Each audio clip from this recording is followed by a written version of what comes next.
правительстве Ингушетии прошло заседание под руководством председателя правительства Ингушетии Владимира Сластинина. Говорили о разработке мастер-плана Магаско-Сунжинской агломерации Институтом развития Дом.РФ. Он разрабатывает проект, направленный на повышение качества жизни и рост инвестиционного потенциала практически всей центральной системы расселения Ингушетии. Отмечу, что акционерное общество уже сделало подобные мастер-планы для Владикавказа и всех городов Кавказских минеральных вод. Вот сейчас задача мастер-плана – это, по сути, в рамках одного документа включить и стратегические экономические направления развития, в том числе ответ на вопрос, какие именно инвестиции федеральные, в какие проекты дадут максимальный либо социальный эффект, учитывая, что республика растет быстро, да, соответственно, много молодого населения, нужно создать рабочие места, это первостепенный приоритет для развития республики.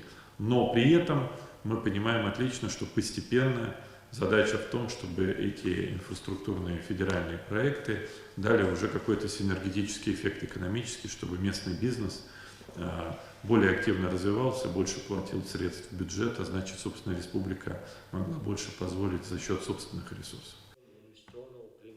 Благодаря реализации таких идей и планов в Ингушетии будет создаваться гармоничная муниципальная среда, которая будет служить людям долгие годы, отметили на совещании. Специалисты уделяют особое внимание демографическому аспекту, экономическим перспективам и запросам горожан.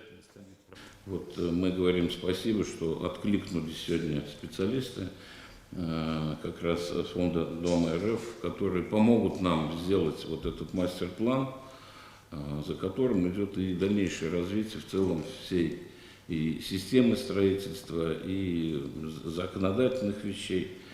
Поэтому я прошу наших сотрудников оказать как можно больше тоже помощи в разработке. И мы надеемся, в составе вот этой Магаско-Сунжинской агломерации, где и Магас, и Назрань, и Карабулак, и Сунжи, сельские поселения входят, мы все-таки общими усилиями разработаем такой вот мастер-план.